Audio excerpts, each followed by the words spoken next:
তুমি আসতেই জানলাম, নাহলে জানি। বসন্তজিৎ দোলই আমাকে ফোন করেছিল, এটা রানা গ্রাম, দাসপুর থানার অন্তর্গত। এই বিশাল পদ্মখরিচ দেখতে পাচ্ছেন বন্ধুরা, বিশাল পদ্মখরিচ। এটা অনেক 14-15 বছরের পুরনো সাপ।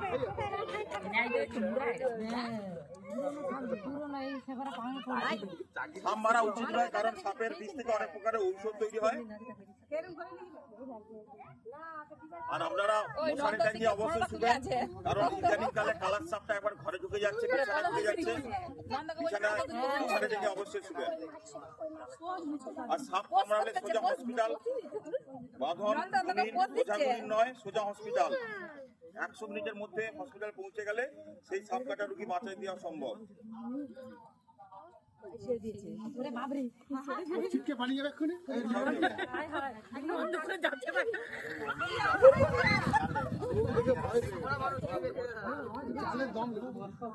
সাপ যে যত দৌড়াবে লড়বে, সেই দিকে